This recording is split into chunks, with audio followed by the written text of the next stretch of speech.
اس لیے کہ آزاد کشمیر کے الیکشن کمیشنر کو پہلا مینڈیٹ یہی ہوگا کہ امان اللہ کو اس کے پارٹی کو جیتنے مت دو. وہاں فارورڈ کوٹا کے بیلٹ باکس کوٹری سے نکلتے ہیں. وہاں 11 کروڑ روپیہ کسی زرداری مرداری کو رشوت دے کر آزاد کشمیر کا صدر بنا جاتا ہے, پرائم منسٹر بنا جاتا ہے. مجھ سے وہ چیزیں نہیں ہوتی. تیسری بات, جہاں تک طاقت کا تعلق ہے, پہلی جو آزاد کشمیر میں اسمبلی میں وہ جو کونسل بنی تھی 1962 میں, آپ یقین کریں سب سے زیادہ ووٹ لینے والا ہمارا آدمی تھا, جیم لون تھا. دودھ پی رہے تھے ہم, سیاسی طور پر دودھ پی رہے تھے اس وقت. لیکن جہاں آپ دیکھیں ہم اقتدار کی طرف گئے, ہم عتیق الرحمان بن جائیں گے, ہم سلطان محمود بن جائیں گے, ہم خالد ابراہیم بن جائیں گے. میں تینوں میں سے کوئی بننا نہیں چاہتا. میری منزل آزادی ہے, ان کی منزل خوشی ہے. جو ہی انسان اقتدار میں آتا ہے تو وہ پوری کنسنٹریشن. ایک دفعہ وہ آیا تھا راجیو گاندھی آیا تھا. اندرا گاندھی نے 3 دن ہو گئے تھے میرے خیال میں 1988 میں ووٹ دیا تھا. یہ ہو گئی اپنی وہ سارے کانفرنس کی. اس میں آیا تو ڈپٹی لگی میری اور سردار قیوم صاحب کی اس کے لیے میمورنڈم بنانے کے لیے. میں سردار قیوم سے ملنے گیا کشمیر ہاؤس, تو وہاں اس نے کہا پیچھے باہر یعنی پولیس لگی ہے, ہو سکتا تمہارے سو جاؤ, تم یہاں ہی رہ جاؤ اس کشمیر ہاؤس میں. تو وہ وی آئی پی روم ایک دے دیا مجھے.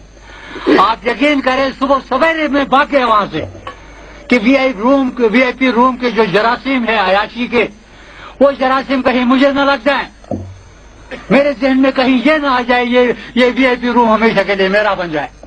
میں صبح سویرے وہاں سے بھاگے. اقتدار ہمارا یہ نہیں ہے. میں آپ کو ایک چھوٹی سی بات سناؤں. میں سری نگر میں پڑھتا تھا, مقبوضہ کشمیر میں تھا. میٹرک کا امتحان دیا میں نے. پوری ریاست میں مسلمان لڑکوں میں فرسٹ آیا. ایسے پہلے 20 میں سے آپ دیکھیں وہ جو کچھ دوست ہمارے آزاد کشمیر میں بھی ادھر ادھر بھی پچھلے سال ایک صاحب یہاں بھی آئے تھے, جو انڈیا کی بڑی باتیں کرتے ہیں, بڑی تعریفیں انڈائریکٹلی ہوتی ہیں. لیکن میں سمجھتا ہوں مقبوضہ کشمیر میں ویلی میں 90% مسلمان تھے. پہلا امتحان تھا اس یونیورسٹی کا, اور یعنی واحد آدمی, اکیلا آدمی میں تھا فرسٹ 20 کی لسٹ میں. یہ حال تھا اس حال میں مسلمانوں کا. میں جب امتحان دینے گیا, وہ اس کے سرٹیفکیٹ لینے گیا ہے اس کے ہندوارہ ہائی اسکول میں, وہاں سے لیونگ سرٹیفکیٹ لینے کے لیے. میرے ایک استاد تھے وہاں, قاضی صاحب. وہاں 47 کے بعد کی بات ہے, 50 کی بات ہے, اسٹاف بھی بٹا ہوا تھا. اچھے مسلمان اسٹوڈنٹ کے مسلمان ماسٹر اس کی سپورٹ کرتے, ہندوؤں کے وہ کرتے تھے. تو میرے ایک استاد تھے قاضی صاحب, تو وہ باہر تک نکلے ساتھ گیٹ تک. گیٹ میں میرا ہاتھ کان پکڑا, اس طرح کھینچا اس نے میرا. آج میں محسوس کر رہا ہوں وہ قاضی صاحب آج میرا کان کھینچ رہے ہیں, کہہ رہے ہیں بیٹے یہ انسان کی خوش قسمتی ہے یا بد قسمتی کہ وہ اس دنیا میں ایک بار آتا ہے, جبکہ اس کے لیے بہت سے راستے ہیں. اس کے لیے عیاشی کا راستہ ہے, اس کے لیے دولت کا راستہ ہے, اس کے لیے اقتدار کا راستہ ہے, اس کے لیے اور بھی بہت سارے راستے ہیں. لیکن اس کی صرف ایک زندگی, اگر ایک سے زیادہ ہوتی, کبھی ایک زندگی عیاشی کے لیے گزارتا, دوسری زندگی اقتدار کے لیے, تیسری زندگی اس کے لیے دولت کے لیے. اور انسان وہی ہے جو اس دنیا میں کچھ کر کے جائے, اور اس کرنے کے لیے جو ہے نا خدمت خلق جو ہے وہ بہترین راستہ ہے. اور ایک محکوم قوم کے لیے خدمت خلق کا بہترین جو طریقہ ہے وہ تحریک آزادی میں حصہ لینا, اس دل کی گہرائیوں سے خلوص سے حصہ لینا. میرے اس ماسٹر صاحب کی, وہ میرے والد کی جگہ تھے, میرا وہاں کوئی نہیں تھا, ساری فیملی اس طرف تھی. وہ میرے یعنی گارڈین بھی تھے. آج بھی مجھے یاد آ رہا ہے جب بھی مجھ پر کوئی مصیبت آتی ہے. کبھی کبھی ایسے حالات ہوتے ہیں کہ یہ سب کچھ چھوڑ چھاڑ کے بھاگنے کو دل چاہتا ہے. جن لوگوں کو میں نے پڑھایا یا یعنی لک آفٹر کیا کراچی کے اسکول میں یا کہیں اور, وہ کہاں سے کہاں پہنچ گئے. ذہنی طور پر یعنی دنیا داری کے طور پر, دولت کے لحاظ سے, اقتدار کے لحاظ سے بہت ہو گئے. میں یہاں ہی ہوں, آج میں مر جاؤں تو شاید یعنی کفن بھی کوئی اور ڈالے گا. لیکن مجھے فخر ہے آج میں مر جاؤں تو بیلے میں آنکھیں ٹانکیں پھیلا کے ماروں گا، اس لیے کہ میں نے اپنے زمین کے ساتھ کبھی دھوکہ نہیں، اور زمین سے دھوکہ کیے بغیر اقتدار حاصل نہیں ہو سکتا ہے جناب والا۔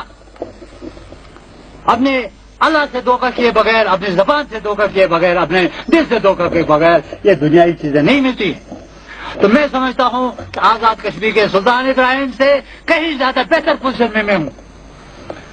میں جاتا ہوں تو شاید بس میں چلا جاؤں تو اس کے پیچھے بقول اس کے بڑا مزہ آتا ہے، آگے پیچھے جب وہ ٹوٹا لگا ہوتا ہے ان کا گاڑیوں کا۔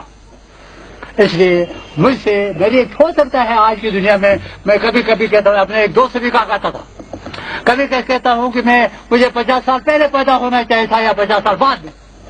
50 سال پہلے اس لیے کہ وہاں اخلاقیات، وہاں اصولوں، وہاں بہت ساری نظریات کی باتیں ہوتی تھی۔ آج کل پیسے کی باتیں ہوتی ہیں، آپ کا آج اقتدار کی باتیں ہوتی ہیں، آج شہرت کی باتیں ہوتی ہیں۔ اس لیے جہاں تک اقتدار کا تعلق ہے، ٹھیک ہے، وقتی طور پر ڈفیکلٹیز ہیں۔ ہو سکتا ہے کہ میں اگر آزاد کشمیر کا پریزیڈنٹ ہوتا تو وہ 56 کروڑ کشمیر لبریشن سیل کے جو غائب ہو گئے، جس کا سردار صاحب جواب ہی وہ حساب ہی نہیں دیتے، وہ شاید میں نے تحریک آزادی پر لگائے ہوتے۔ یہ ایک فائدہ تھا، لیکن اس فائدے کے لیے جو مجھے قیمت دینی پڑتی وہ اس فائدے سے بہت بڑی قیمت ہوتی۔ اور کوئی سوال جناب؟ یہ ایسا صاحب آ گئے ہیں۔ سب سے پہلے تو ہم آپ کو